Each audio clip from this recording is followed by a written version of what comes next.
What's up, everybody? This is Idea Machine Co. with Misohungrry, also known as Saw. We're going to be sitting down, we're going to talk. She picked out two of her things that we were interested in tasting today. So we're really excited to bring those things out, and we're not going to say what they are yet. Jose is putting it all together right now, but it's just a little bit of kind of like a back and forth. We got to talk, so thank you for coming down here. Yes, thank you for having me. And putting me into your super busy schedule, because she's driving to Topanga. Yeah, Deep Valley. Deep Valley. And it's for work or for pleasure or for both? For work. Okay. Yeah. I know. Is it something you can bring up about work and that things or no? No. Okay, cool. So it's top secret stuff. Top secret stuff. So, but those are the fun things. So, yeah. But yeah. So I mean, we had somewhat gone back and forth on obviously on Instagram, liked some things, kind of got back and forth, and because I have the restaurant and everything, it wasn't like a weird thing like that. Yeah. It was always professional. You were just hitting me up. Exactly. Yeah. And just to say like, hey, like I like the stuff that you're doing and these things, and like how can we connect? And it's a testament of everything that you've been doing so far. So I want to say thank you for being you. Thank you. and also like, so how did you get into all of this? Like, how does it happen? Because you're not from California. Yeah. Yeah, so I'm actually from Albuquerque, New Mexico. Okay. Born and raised. I moved here when I was 25 years old. A puppy. I mean, yeah, I was a baby. I thought, moving to LA would be something that was like super easy, like living in the suburbs in New Mexico, and it wasn't. It was really hard. So basically, backstory, I was living there, and I had the decision to either work in New Mexico, and I felt like it was very stagnant at the point of my life, and so one day I was just like, oh, LA sounds cool. Like, I've never really been to LA before. Never ever before. You're just like, fuck it. Was there like a dart that you threw? Like, okay, we're going. It's definitely West Coast. Yeah, I've been there like here once. Okay.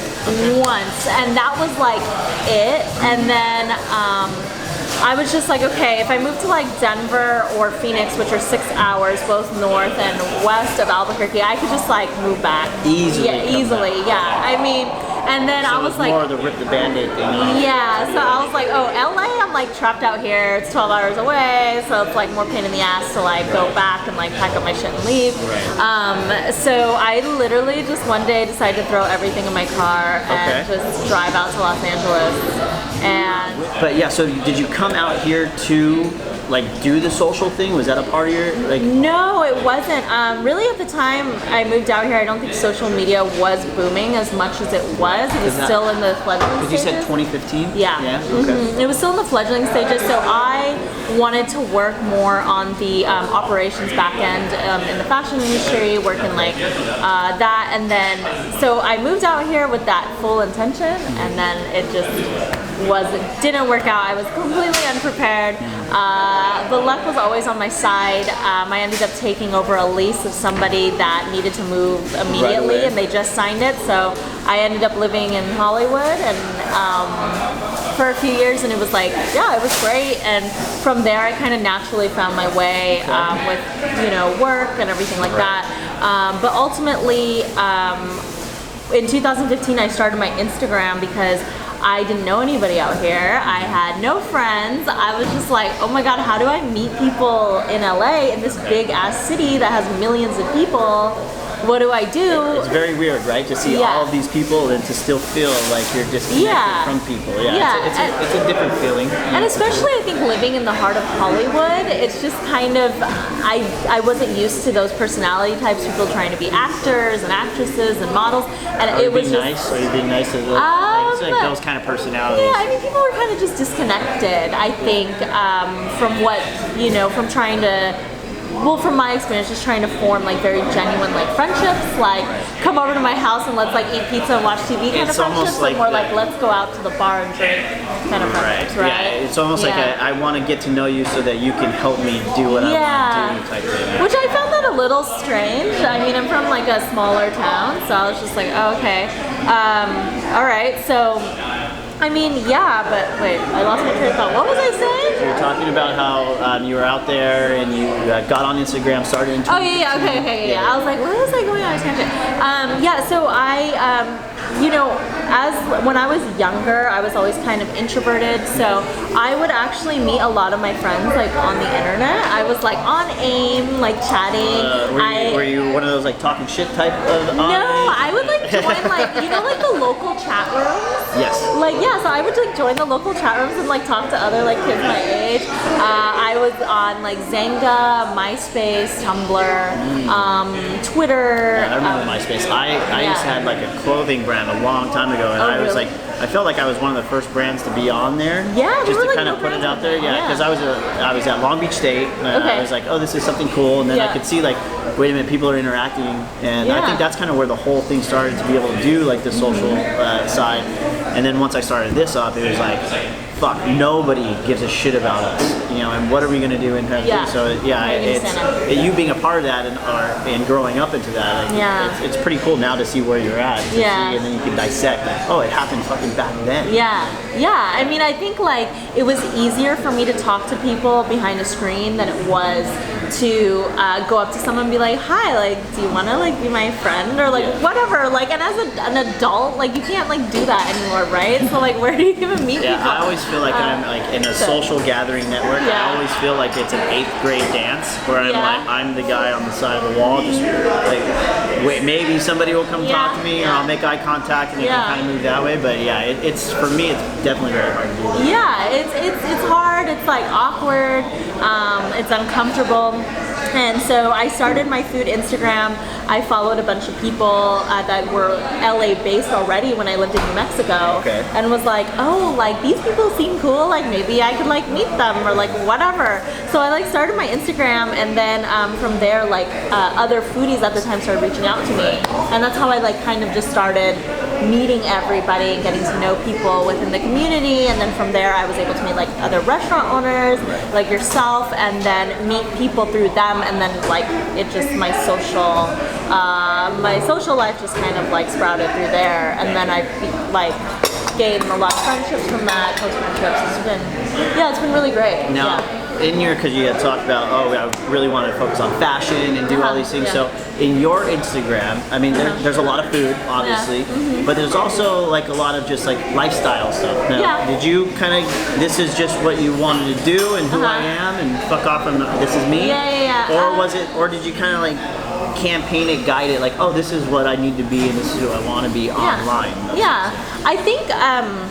I think the food posting, like for me, became like very monotonous. It became just very like, and then I think there was like a time, and anybody that is on the end of like social media knows this, where there's like certain norms you feel like you need to like adhere by for posting, right? And being like, oh, like if I post this, I won't get engagement, and no one will like my pic, and like all this anxiety, depression part. And I was like, you know what? Like, who the fuck cares? Like, I don't like me personally. Like, that's not like my goal. I started it to have fun, and like when it becomes like a job, like for me, like I'm not gonna enjoy it. Like I already like work a lot, so it's like, why would I like want to turn this into like my job, right? Especially like what I enjoy is going out to like restaurants and new spots, wherever it may be, and like just like experiencing that and like connecting like with like the people there, or like connecting with my friends that I take them to there. So it's like, I mean, so that's when I started like more incorporating just like pictures of like myself, and also taking pictures of yourself is a lot easier than sitting around taking pictures of food. And I hate eating cold food. I hate it. I have zero patience when it comes to that. Like, I just don't like it. Like, well, that's one of the big things that we have problems here, because because of that reason of not liking cold food, we actually send items out as like when they're done. And if they're fired, let's go. Like I used to work at Olive Garden, and it was like hot food go and fire. Olive Garden, So it was one of those things of they still wanted it to go, but it was all served at the same time. But I remember pasta sitting there for freaking 8 minutes, 10 minutes, and not being what it should have been. And then it like changes the whole consistency, the taste, everything. Even like within like 2 or 3 minutes, it just like gets like, you know. There's a couple places that I've been to that are higher end, and I like the atmosphere. I like being there, but Never had a fucking hot meal there in my entire spending time there, like ever. Yeah. And it's one of those like caveats that just like makes it be like, fuck, like I don't want to have that experience. Yeah. Because nobody really talks about that. Yeah. They just know that I don't know what I don't like about this place. Yeah. Because like the food was there on time and it all got served and we had drinks and it was tasty and everything, but there's that weird Like thing. missing. And I don't think people put that thing together. It's like, oh, it could have been as easy as just saying like, oh, it's because the fucking food is cold. Yeah. That's the reason why I don't like it. Or Yeah. the music was too loud. Or like the 100%. bright fucking lights in your face like this, you know? So yeah, I remember I just went to another spot where there was a huge TV and it was just in my fucking face. Oh, the you whole can see it in your time. peripheral. It was just like, what the fuck? Like who thought that this was a good idea? Yeah. You know, and like who sat there and was like, oh yeah, like I would love to be like a fly on the wall or a person obviously that would say like, dude, what the fuck are you guys doing? Yeah. Like, you know, so it's one of those weird things of seeing like that disconnect between, you know, coming into the restaurant, having cold food and not being able to decipher what actually made it a bad experience. Right. So, I mean, you being able to see that, you know, it just shows you that you really care about where you want to go and what you do. So that's And what I want to eat. If I'm going to be putting calories in my body, they better be like delicious calories. I better not be like eating like cold food, and that's like what drives me crazy. So I think like for me, like when I started incorporating more photos of like myself doing like that, it's like literally like 2 or 3 shots. And I have it like set up in a way where if I'm with a friend that doesn't even like take food photos, I could do it in a way where it makes it easy. It makes it easy, one and done. And then I'll take like food videos, which are easy, me eating, which I'm eating the food hot, which is great. So it's perfect. It all works out. Yeah. Yeah, I have a big issue with like burning my mouth a lot too. So it's like I want hot food, but I don't want it too fucking hot. Yeah. You know? But yeah, I like my food like scalding hot. Scalding hot. Yeah. See, I buy a cup of coffee and I take the lid off and I let it sit for like 8 minutes before I even take a sip. Yeah, I'm like super sensitive. Does that affect the taste of the coffee? It does a little bit. Yeah. But you buy certain coffees also too when you get to that point. Like, I'll show you all that stuff when we send you all that thing. But there are certain coffees that actually taste better when they cool down, and some taste like trash. So it's just like understanding that and kind of like riding your own way. So. Okay. So the first item that we have coming up, Jose's gonna bring this out right now. So this is the infamous fucking fire burger. Yeah. We say it's the burger that pissed off the fucking world. Pissed off the Definitely internet. pissed them off. Even yesterday, we were sure it was funny. Yeah, we actually got What we were happened? featured on Chef's Roll, Oh shit. Okay. which is a cool thing, an Yeah, awesome but thing. did people like hate on you? Like, why do you do that? Some people did. Yeah, For yeah. sure. It's really funny. A lot of my people God, want to this say is like, so- oh, this is like trash or or whatever, or like so dumb. But Yeah. it is what it is. But it just seems like people want to say stuff just for the sake of saying stuff. So do you want to describe this a little bit of what it is? Beautiful. Yeah, so it's 3 patties. Okay. We do a cheddar mornay on it. All right. Garlic aioli. Okay. Brioche bun, and then we actually light up the sauce on fire, which is truffle bordelaise sauce. Yeah. Wow. So we do an overproof rum, and when you I'll let you taste it before we explain it too much. Okay. But the biggest part of it too is looking at to see like, okay, you can obviously see that it's a toasted bun. Yes. It's nice. It's brown. It's gold. Beautiful. That GBD, right? Golden brown, delicious. And I just want you to like look at it and let us know if it's soggy or not. That's the biggest thing. That's the biggest There's a debate big with debate. everybody, We've had like big debates about it or not. Okay. Yeah. So we just do this, pour it up on top. We're gonna light on top. Oh wow. So when it turns blue, that means it's burning off the stuff that it needs to burn off. Okay. If it was orange and it's just burning off like impurities, and it gets kind of weird. But you want when you're pouring with alcohol for it to be blue. So right now we'll just go and pour it up on top. Whoa! Look at that! Oh my gosh. Yeah, it still stays blue. Wow. And there you go. That is crazy. Pretty Okay. much. Yeah. So we'll do this. So here's your napkin. I probably should have given you that. Thank before. you. And then can we grab a knife? Okay. So we'll get a steak knife off to be able to cut it up and share it and do all that. So there's 2 philosophies. Now for you, knife and fork, or with your hands? Well, for something like this, I'll probably use like a knife and a fork. Now would you say that using a knife and fork now takes this out of the category of burger? No. No. So there's a lot of piece of shit people out there that want to say a lot of haters.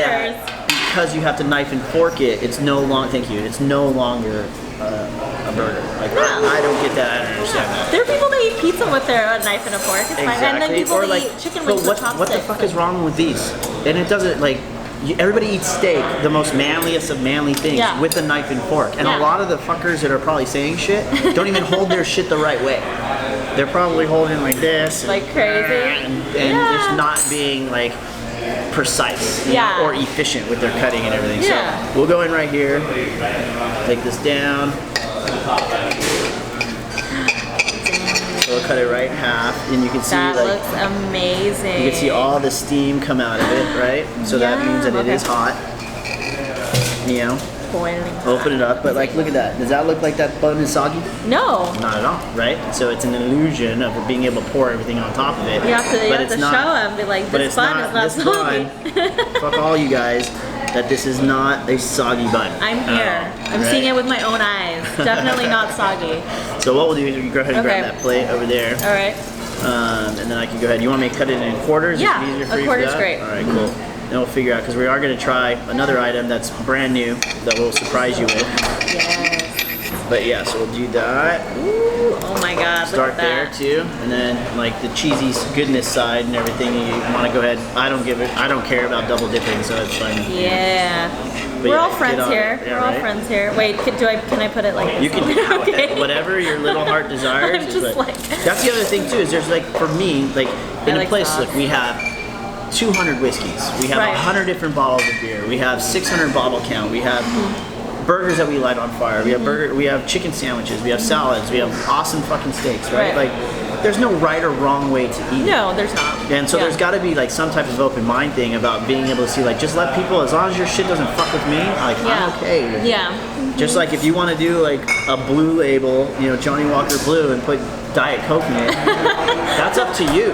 Like that's not up to me. Like I really don't care. You know, one time in Vegas, I got a shot of Don Julio 1942 and I asked for a Sprite chaser, and I swear I thought the bartender was gonna like lose his shit on. He was like, are you sure? I'm like, yeah. But at that time I wasn't like familiar with drinking tequila. Right. But still, even then, like what a pretentious douchebag. Like it's still like one of those things like just because you have it, and then he could have actually said, hey, well, you know what? Let's dial this down a little bit. Let's save the experience. Let's show you how to actually take a shot, rather than like scoff and point and everything and take away that experience. Yeah, shame. Like, I was definitely shamed. He shot shamed you. Which we'll go like we should go find that guy and call him a piece of shit. I still think about it every time. He's probably following you. Somewhere out there, right? Okay. So let me get this here. I mean, I've had this multiple times, but I still can't get over. But I'll let you decide. Do this whole. I'm like trying to figure out how I'm gonna go about this. That massive bite. So what do you think?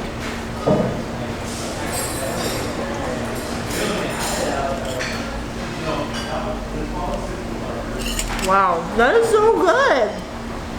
Yeah, it's one of those things where you look like, oh, okay.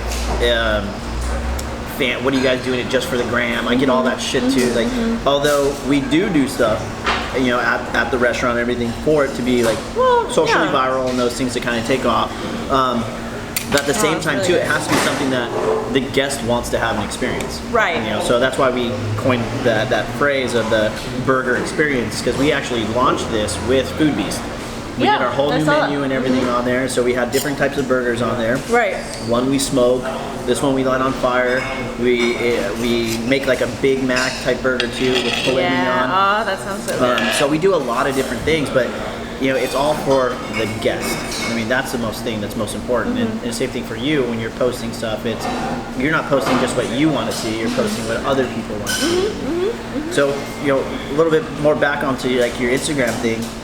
So you started posting, started doing all this stuff. At what point was this like, oh shit, I can make money, or I can take this and put this off into a new career? Were you working, doing something else? Like, were you in fashion at that time? And no, I was in a different industry, but it's interesting because I very rarely do any sponsored posting. I never do it. So, and it's not the pay to play thing? No, I don't. I really don't make money off of my Instagram. Like I just don't. Like I don't know why. Like, cause I feel like I've had experiences with, doing that. And once you put deliverables on something that you consider like, for me, like as a hobby and something I enjoy, once I already have deliverables and deadlines like for work, and like I'm a relatively more smaller account, so the amount of compensation that I'm getting for the amount of deliverables that they want, I'm just like, no. Like I don't really, and then like sometimes it's like not even something like I'm interested in. Like sometimes I'm like, I like know that this thing is gonna taste like shit. Like I know you're gonna like get, like I just don't care enough to do it, which everyone has their own thing, but for me personally, I think that's why like I did dabble in it a little bit because it was something new, right? I was like, oh shit, I can make money off my Instagram, and then I was like, oh dang, I don't like this. I don't really want to. Well, it's cool. I mean, the nice thing is that you had an opportunity, and you seized it, and looked at it, and I've worked with a lot of like great, cool like people, really cool like companies that really took care of me like when I did do sponsor posting. But I mean, for the most part, like I just like don't feel like putting like a teeth whitener or like a nutrition bar or like and that's just like for me, because like I want to post about like when I like go to a new place and have like micheladas like at this one spot like in East LA, like I want to talk about that. Or like when I go to this guy's like pop-up barbecue spot in like Montebello, like I want to post about that. Like that's something I'm more into. And then you're not constricted by what they want or what they feel. And I feel like when you are like a smaller account or whatever, there are certain like even and you make your income based off of sponsor posting, there are certain like guidelines that you personally have to follow. Like you can't like curse a lot or like do a lot of things where a lot of companies don't want to collaborate with you. I've built a business on cursing right now, so yeah. But yeah, I mean, there are different walks of life. There are all different walks of life and everything. Yeah. It's a testament to your class that you haven't said anything, as far as a 4-letter word so far. So that's good. But yeah, like at this point for me, it's one of those things like I cared so much about like trying new things and and doing it the way that everybody wanted. And then it was like on social media now you can be kind of whoever you want. And I think that I think over the years as social media has evolved, it went from being very personal to being very commercialized, and now there's a shift back into more authenticity. Because I think the audiences demand more authenticity. Well, as soon as people figured out how to sell followers and sell like these likes and views and all this stuff, then it becomes like, and once businesses figured out that, oh wait, you're full of shit. You don't have this followers. You don't have this. What's going on? You don't move the dial, because I feel like a lot of like restaurants are probably reaching out to you guys, or to like bloggers and everybody. Like you're the person that's going to change everything. Like I mean, we had that that viral video that I started putting together like little things here and there for about 3 years ago. We were able to get on Insider Foods. We did a thing like we did 2 videos at the same time with them. The Tomahawk one took off. It's like it was 40 million views inside a week. It got up to 77, and collectively across all platforms, we're probably in the 100 million view thing. Wow! Now the only thing is like I thank you to Insider Foods for being able to do that, and putting those things together. But there was a problem too, is because we didn't get tagged in it. Oh no! So like we had a lot of Google search traffic to find out who we were.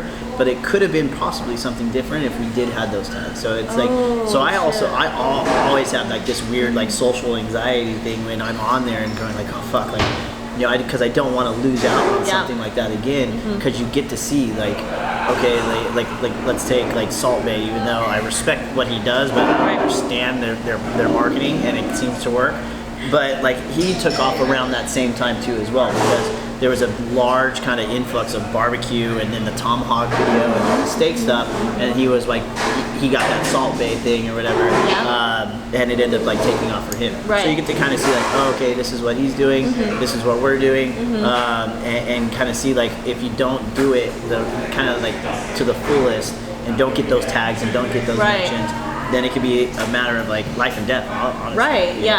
Like funneling that viewership is like so essential, and it's just like crazy when your content gets like posted like virally and then you don't get tagged and it's just like, oh, it's like especially as a restaurant owner. Well, yeah, because I mean that's basically what we thrive on too. So like we're providing people with content to be able to have an understanding. Like, look, we take everything serious but ourselves. We want to have fun here. We want to give you guys an experience. Right. But at the same time too, we don't want to be like so pretentious to be able to say like, oh no, this is the way you say it, or this is the way you're supposed to eat it. You know, so to be able to put that out, not get tagged and not get that, because who knows what the true viewership would have been. And could have been like changing it to be like, oh, there's another one over here and over there, and now it's just like that constant hustle of trying to get it back. But I mean, we're obviously busy, so we're having a good time. I came in here, there's like tons of people here. And then at nighttime it's super packed. I mean, we're in a really shitty area for lunch. I mean, it is what it is, because there's no like a lot of businesses that are around. It's mostly a restaurant, right? Yeah, so you have like a little, like there's 3 restaurants that are here right now. But they're still not like everybody gets out at noon, or like, so there's not a like large influx of it in this area, and not like super walkable traffic. But the nighttime gets like super packed over here and have 2-hour wait and everything. Really? So what's your like most popular item that people come in like order? Do people come in and order this like from seeing it online, or like? We get a lot of like conversion. You know, so I've seen that, so that's why I know how important it is to be able to like put your good foot forward and do all these things, and like look, there's not a lot of people that have come here and said like, oh, this is not a good burger. This is a great burger. And so we want it to be as fun and as experiential as possible for everybody. And this by far out of the burgers, it took a little bit of while for everybody to catch on, but it's starting to kind of come in now. Like we would sell 1, 2, 3 a day. I mean, it's a rather expensive burger. It's on the $25 side, but you are going to get like, we give a lighter that goes with it too. You can open up your bottle, like you get to take, you can open up. Oh, you get to keep the lighter? You get to keep the lighter. There's a couple other different things that we're going to put together also too, to be able to like have like extra value added items to this thing. And that way it's somewhat still fun. They get to remember us when they leave, and it's like a constant thank you to them, as far as for once they leave, and hopefully they come back. My job as far as being like the founder, owner, and everything is to be able to like make sure that everybody has a chance of being able to make money here by bringing people here. To fill the seats and fill the doors, and it's their job after that to be able to bring them back. So that's the biggest thing that I see that's over here. But as far as for like what items are, like we're starting to crush it and sell these. We're starting to do all that stuff. We obviously sell a shit ton of tomahawks. Like those are just going out the door. I was gonna ask about that. Like, do people come in and order those like 40 ounce? They come in, they'll order it by themselves. They'll eat it. I've seen 2 little like 50, like right, Tom, like right when that went viral, we had 2 like little like 70-year-old ladies, right? And just mow it down, like pick it up and take a bite out of it. They're like, come in, yeah, they're a little socially savvy. They had their own like little Instagram moment on them, So that is so cute. But it's one of those things of being able to go in and have fun, and not, like I said, not taking yourself too overly serious. We're gonna. All right, so we're back. So we've created these experiences for guests, and when I saw that, and they didn't even want to post the tomahawk video when it first linked. They were like, oh, we'll do the burger, and they're like, hey, can you do us a burger? We did one of those 10 the 10 stack ones, So we did one of those. They're like, oh, it's gonna go. I was like, okay, cool. We'll make this one item for you so we can get on that platform. But I told them, like, if we're gonna do that, we have to do this. And thank God that they listened to me, because I was like, even though my engagement is very small at that time, I think I had like 6,000 followers. I still saw a lot of comments. And like, even though I had like 3,000 or 6, I can't even remember at the time, but it would still be way more than what my followership was. So it was one of those things about being able to like, okay, this is what we can do. Your engagement ratio is out of control. All right. Well, exactly. And it's trying to keep that too, and keep it real. So we're gonna save that. We'll eat that a little bit later. I will definitely eat that later. It's so good. So here's our secret one that we have. So first one to try it too. It's still. Oh, wow. It is still one of those items that we're still trying to work on and figure out. So we do have because we're trying to figure out this, and once we're all done, we'll probably go in the back and start tasting some different options that we have. I would love that. But yeah, so with this one, which one did we go with this? This is just a standard. It's just a mushroom, braised mushrooms with some truffle in there. Ooh, wow. Okay. Okay, and then it was at the Pinot Grigio. Yeah. So the Grigio was there's white wine there, a bit of port as well. A lot of stuff in there. Dry aged the ribeye on the sandwich, cheese sauce. And some arugula tossed in a citrus vinaigrette to kind of help with some of that richness of the whole dish. Buttery, truffly, you got all this cheese, got all this fat from the intermuscular fat that's inside the dry aged steak. Okay. So that acidity will help kind of break it down. Okay. So yeah, we'll just go ahead. We'll go and pour this up on top of that, and it's the same thing. Like this is considered a sandwich to us, not a burger. Wow. So like a beef dip then too, pretty much. Yeah. But yeah, so the tomahawk that you say, like this is the same meat that we have in our tomahawk steak. So it's prime, it's dry aged, 28 to 35 days. It's some like luxurious type steak. And like everybody we've had taste this is like 2 days old. Wow. So we just thought about it.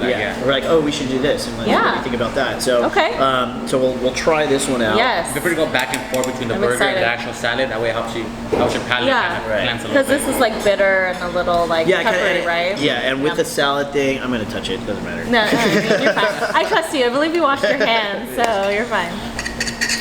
Yeah, so we'll do that, and then this thing's like you'd have to go like full half sandwich on this one. Yeah, for sure. Definitely. Here, let me have your fork. I got you. Your fork. Thanks, brother. Then we'll do this. Bring that over if I could. There you go. There's a method to the madness and everything. So there's that. Okay. I'll do this. Yeah, so this is kind of like, these are one of those things too where it's how to stay relevant, you know, like, much like yourself. Do you find like, do you try to look at trends, or do you try to look at what's going on, or you're just like, this is me, take it or leave it? I like to look at trends. I mean, I think, you know, it's important to just see like what's going on. I mean, I think that's how you stay relevant and how you stay on top of, you know, just Instagram in general, because then like if you keep doing like the same thing, because you get inspired by other people, right? You see them and they're doing something, you're like, oh, let me try that. Maybe you like it, maybe you don't. I mean, I never would have done mukbang videos. I remember when I saw it, like when a lot of the Korean girls were doing it and stuff, and I was like, oh, this is like interesting. This is like, you know. And then when I started, do you ever lay your face on bread? Oh, like the bread girl? Yeah, I mean, I always thought that was like so interesting. And when it was coming out, like ASMR and all that, I mean, I really was just like, oh, it's different. Like I've never really seen something like that before. And now like mukbangs everywhere. That's like a common thing. It's a hashtag now, so it's a fucking thing. And everyone's like, oh, as soon as your parents or somebody's doing it, you know, like now it's an actual thing. Yeah, and it's and I actually love doing it. It's like so much fun. I like doing mukbangs. Yeah. I mean, like basically what we're doing almost right now, this right? is like, pretty much what it is. Yeah, basically. Right. All right. So let's go do this the way you get like hot food. Okay. I have a beard hair in my mouth. That's awesome. Fantastic. You're fine. You're fine. Okay, let's see. I'm gonna try dipped in this first. Just for sure. I want to try the meat. All right. Wow, that's really good. This too. So I don't want to stab you. Thank you. So if you want to cut that in half again, or just pick it up and go for it. But yeah, I mean, like for me, I even eat my salads with my hands. Like, do you? Because there's just like knife and fork, but I feel like, I don't know, I feel a little bit more connected or anything when I'm eating the food. Yeah. And I don't really like care about like wiping my hands off or anything too. It's not that big of a deal. Yeah.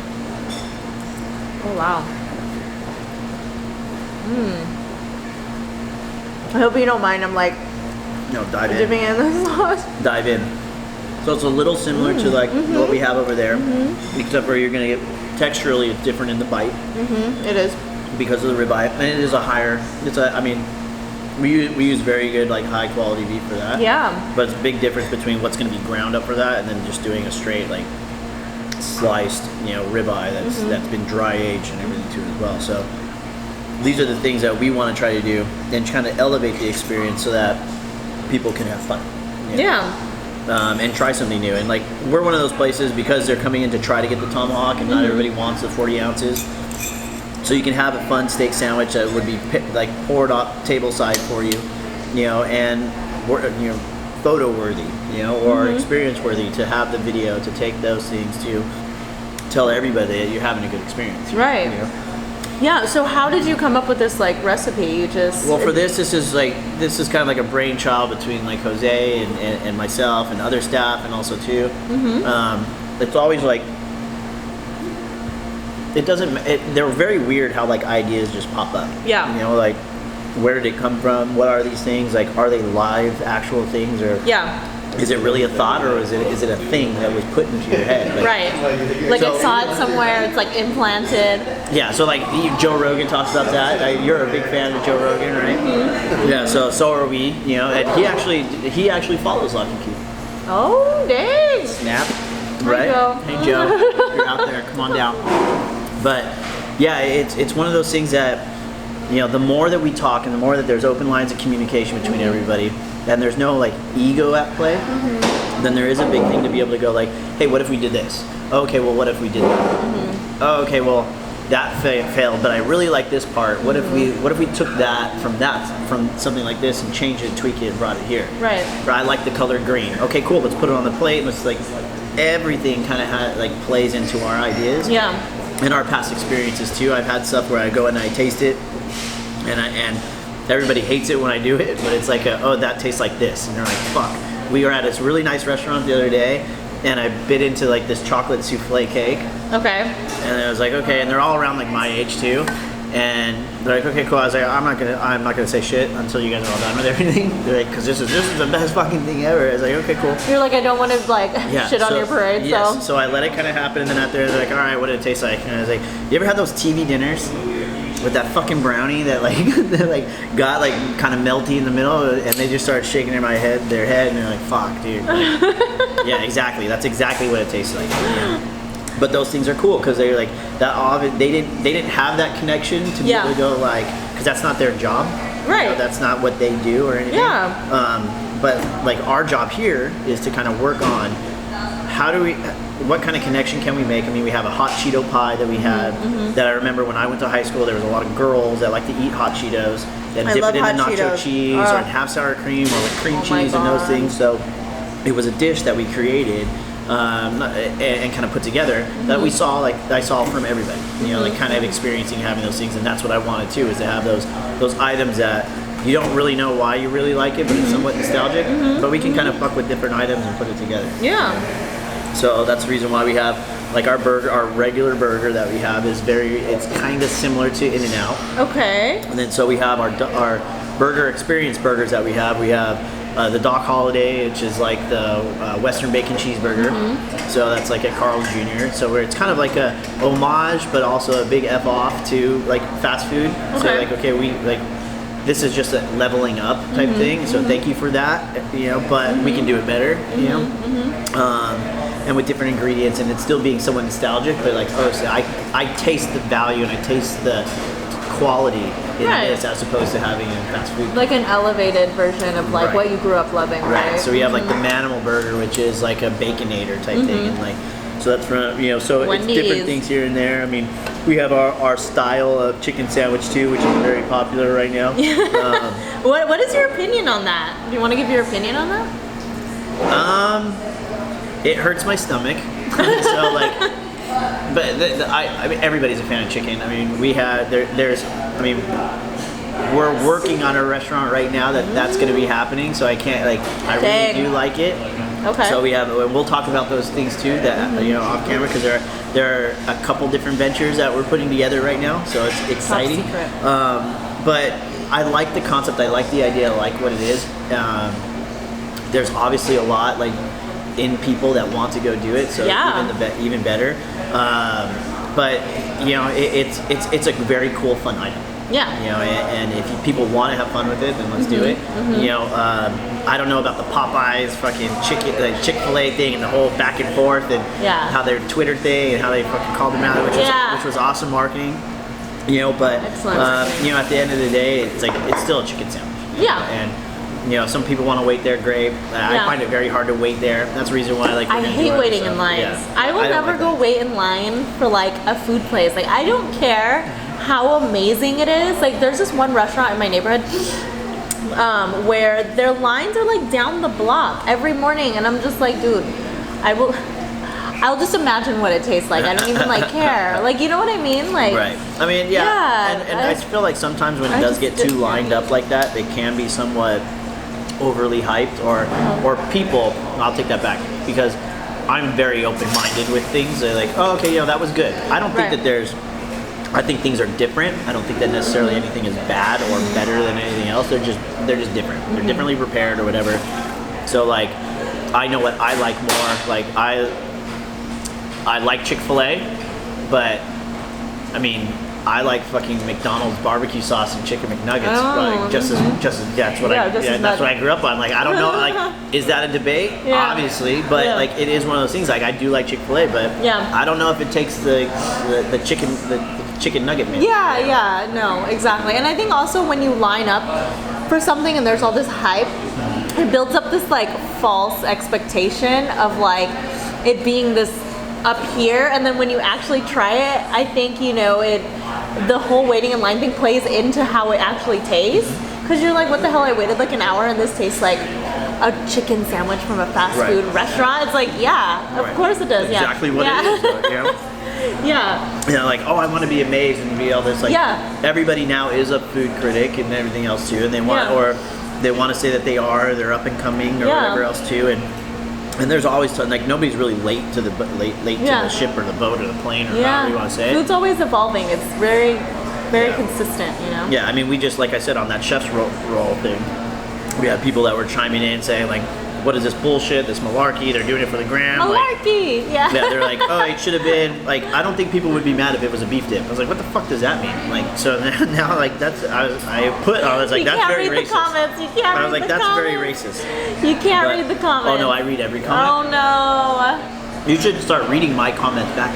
Okay, I'll like my comments, like, because my thing is like, I want to be team people, and I do that all the time. Like, hashtag team people. Like, there's enough for everybody. There's enough for people to like not hate. It's very easy to criticize and to create.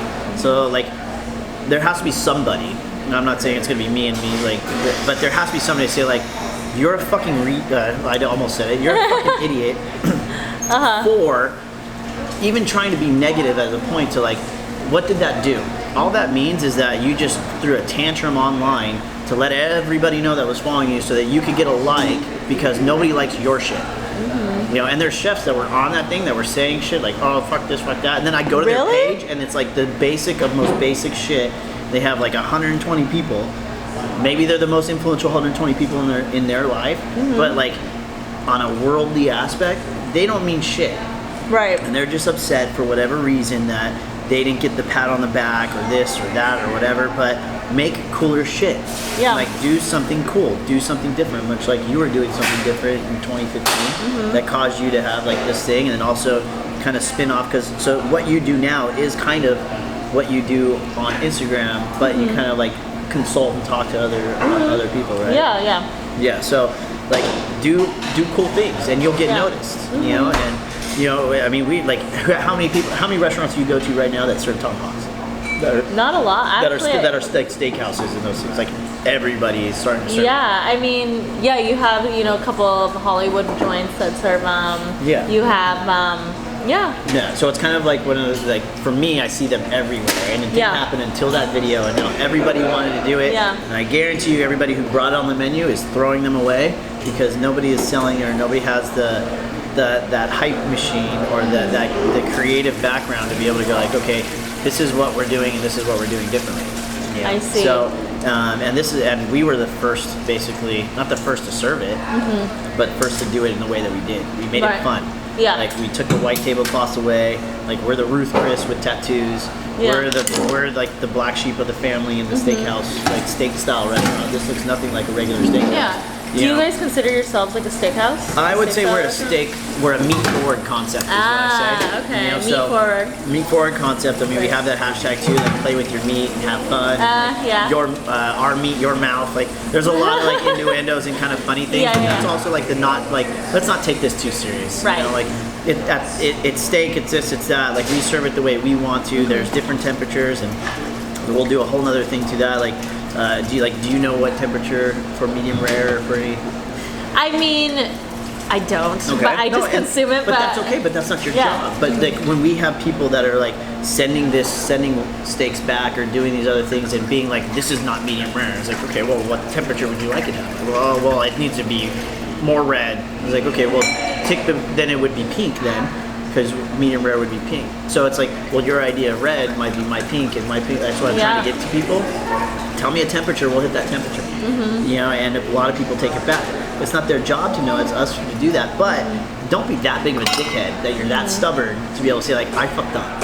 Yeah.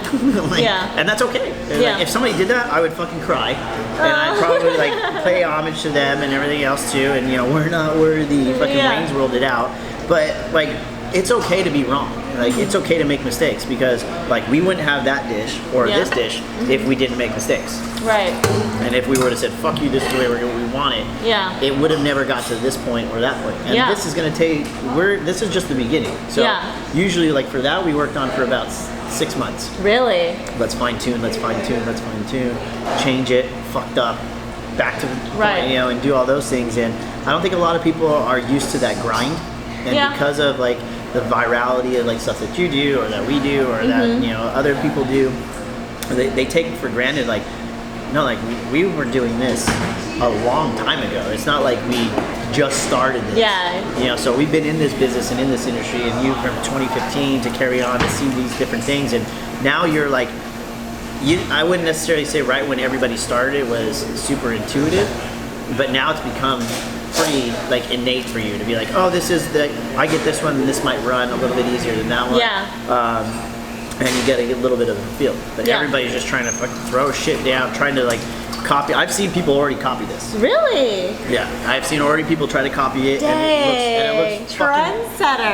And it looks super fucking horrible, you know, because they're trying to do it, or they just think like, oh, it's about the fire. Right. Did that taste boozy at all or anything? No. Like there's like notes of like, obviously like that you use some type of alcohol in it, but it's not like, it doesn't overpower the entire dish. Right. So like for us, it's like, okay, what if we did it at 1 ounce? What if we did it at 3/4? What if we did it at 1/4 ounce? How long does the burn happen? How long takes the caramelization? Like, there's so much things that we look into. Yeah, there's lots of layers. That like going back into all these trolls just to want to like say shit, even though they don't know the process. And all of them are chefs, supposedly, or majority of them, because it says chef whatever, you know. But they don't understand the process. They just are mad about how they feel, and they're taking into an emotional, like, I have to talk to my 3-year-old the way I have to talk to a lot of the people on Instagram.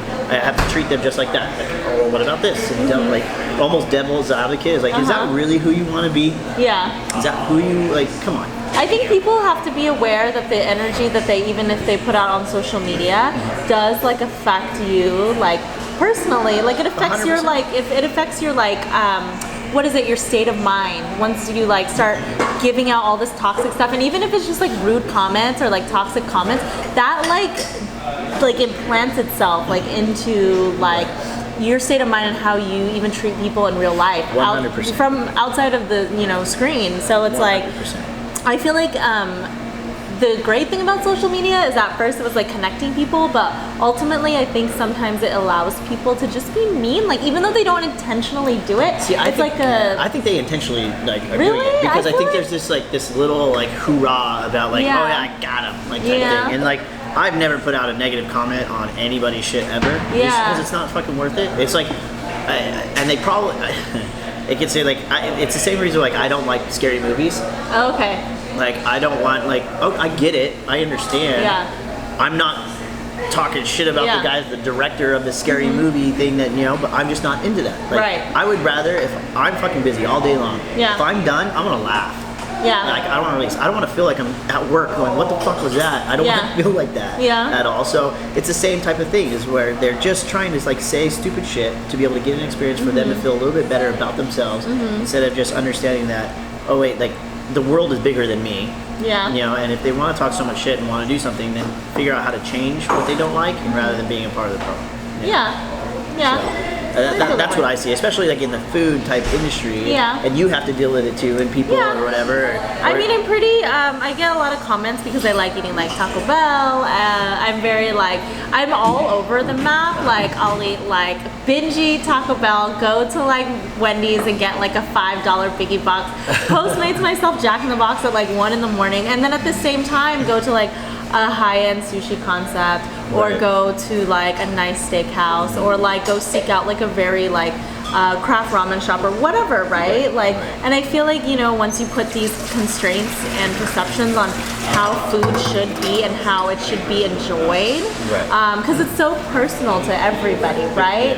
Yeah, and so I feel like, you know, to put that negativity out there and say, oh, well, this burger's shit because you lit it on fire, and that bun's gonna be soggy. It's like, okay, well, you haven't like tried it. Like, how are you gonna say that if you never tried it? Like, that's the one thing that drives me like crazy about the internet, is to like judge something without trying it, especially food.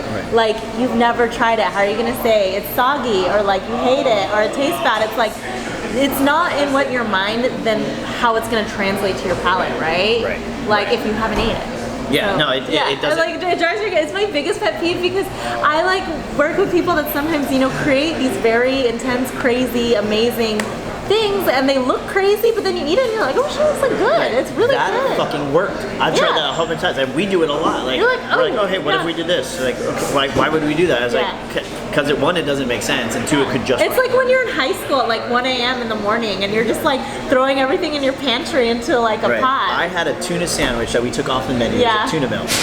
And now I was at home, like I was on my, like I had moved out. I'm living like at my apartment, and I ran out of fucking bread, right? Like regular bread. Right. But I love Raisin Bread, right? Like the Raisin Bread and the cinnamon swirl Raisin Bread. Yeah. So I was gonna make a tuna sandwich, had everything ready to go, and American cheese ready. I was gonna make the melt.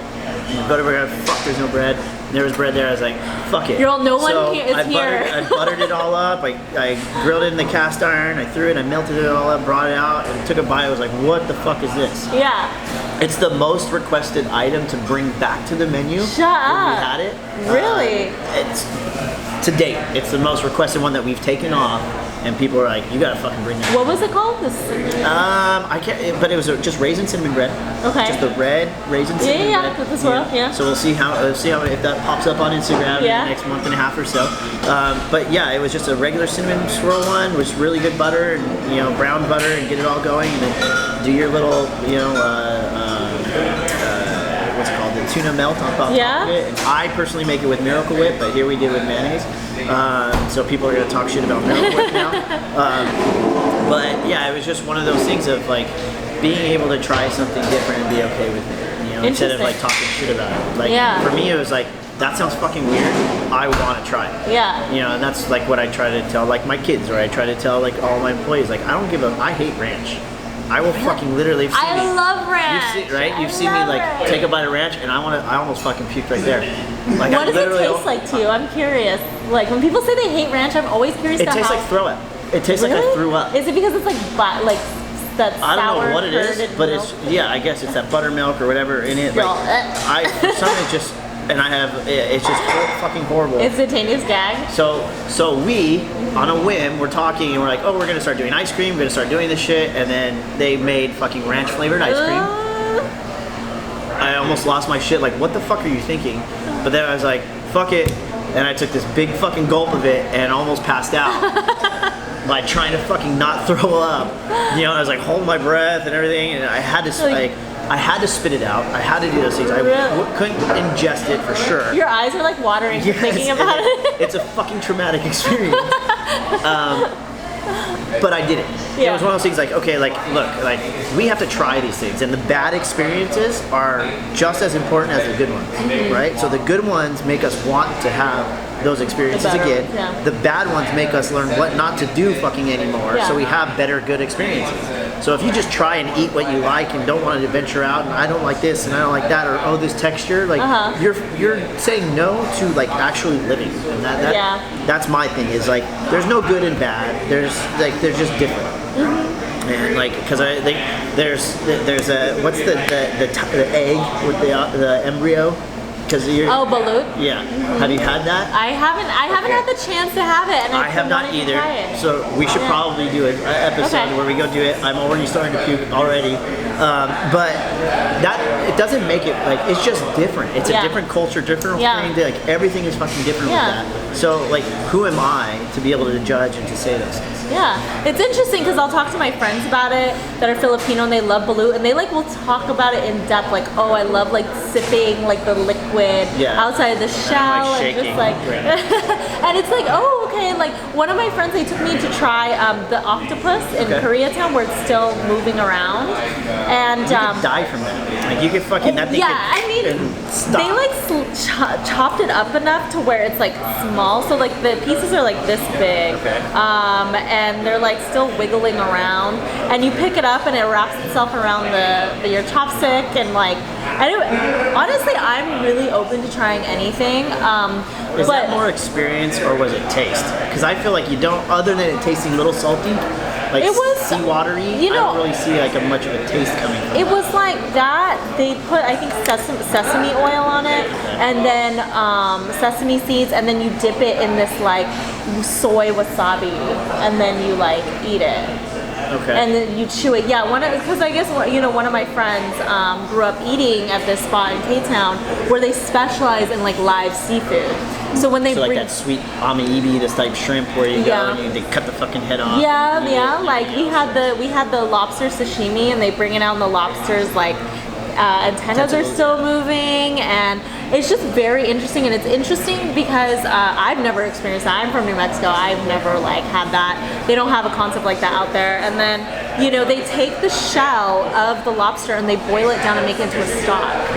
And then they make like a soup like at the end of the meal. So they it's a live seafood meal where they constantly repurpose it into hot dishes. And that's one of those cultural things too, to be able to say so cool.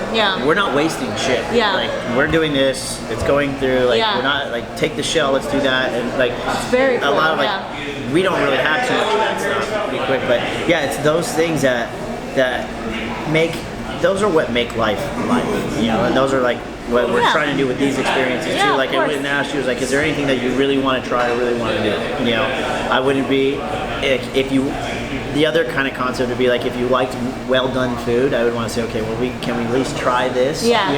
My kids, they order well done. They order not well done. They order medium rare. Not well done, but they're like, I want medium rare, mid rare.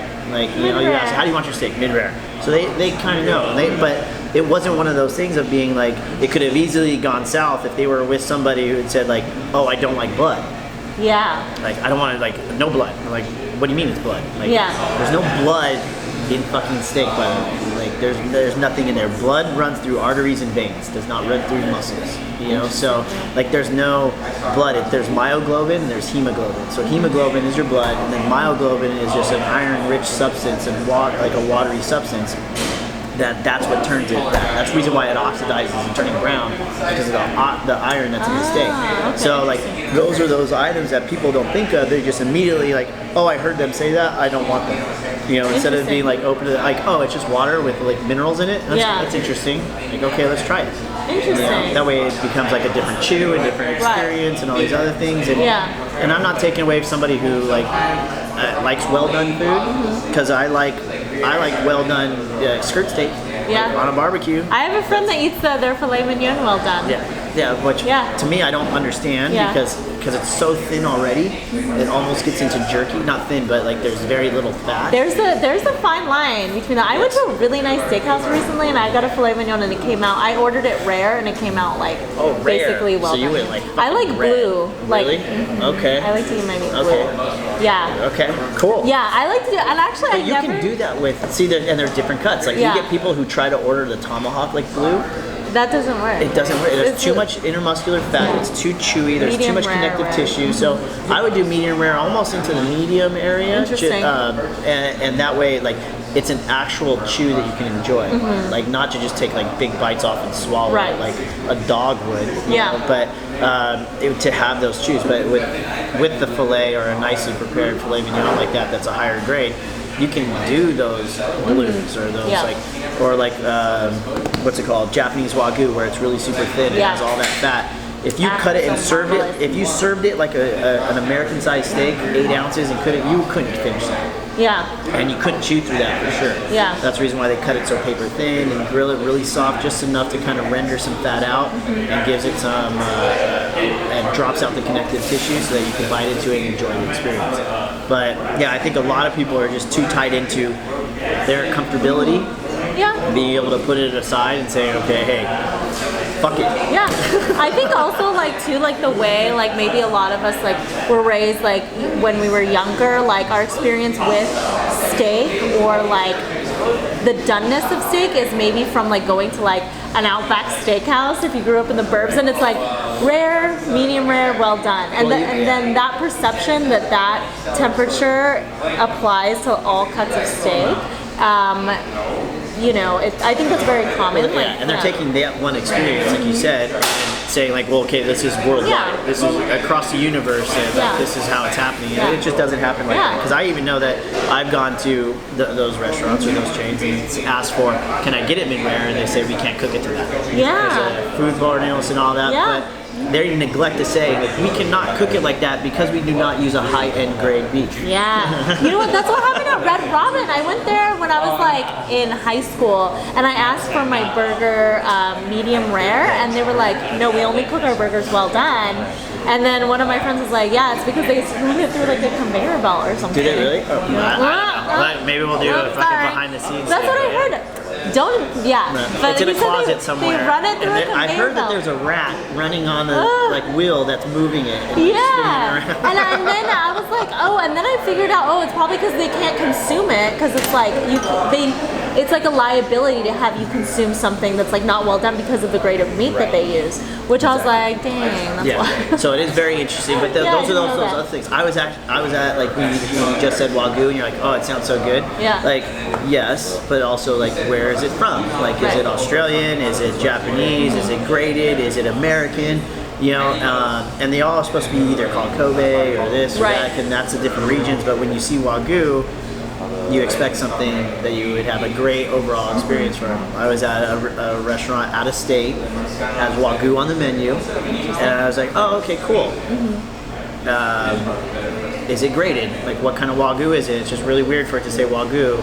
It's like general. It just says Wagyu. Like, you're like, all right. So they go, high-end restaurants, you know, where they do this is this, and this is that, and like detail. No, this is just Wagyu. And the server was just like, that's a good question. I'm gonna have to go and check with the chef. Chef comes out, we start talking and everything. I was like, so like, what is it graded? Like, oh well, it's graded, but it's not really like, it's not a Japanese graded one. I was like, okay, because well, like it says Wagyu, so I'm thinking it's gonna be Japanese, but you know, or it could be is it Australian? He's like, actually, it's a local one. I was like down the fucking street. Like, so this is like, you know, in the state. I'm not gonna say where it's at, but you know, it was what like, oh, okay, cool. Like, dude, I don't care. Like, I was just asking because I wanted to see like how I should cook it. Right. Because if it's an A5 Japanese rated ragu and you're telling me it's like, and it was only like $42, so it wasn't like super expensive stuff. So it's immediately like fucking liars. Yeah. You know? But it was also one of those things like I just wanted to know because like for Wagyu, I think it should be cooked to medium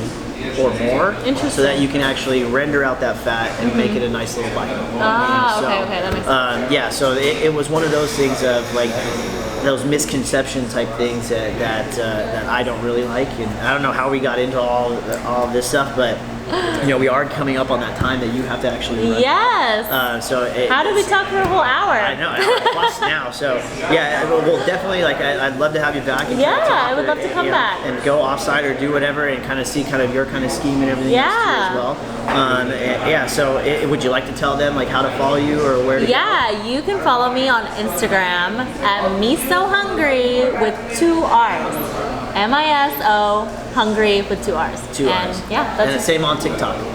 Actually, I secured the OG Misohungrry name on TikTok. So I was like an early adopter when it was like still Musically. I'm like, I'm gonna get like my ass on here immediately. Yeah. So follow me on TikTok at Misohungrry with 1 R, and that's where you can find me. So we'll take that. We'll put that down below. So remember to swipe, subscribe, hit fucking something somewhere in order to be able to stay connected with us, to reach out. We'll answer. You ask the questions, we have answers, hopefully. And if I don't know, we will find them out. So thank you again. I appreciate it. having We'll see you in one of me. those. Thank we'll you. take a quick picture afterwards, and Okay. like stay tuned for next week and next show. And thank you for watching. Peace out, guys. Bye.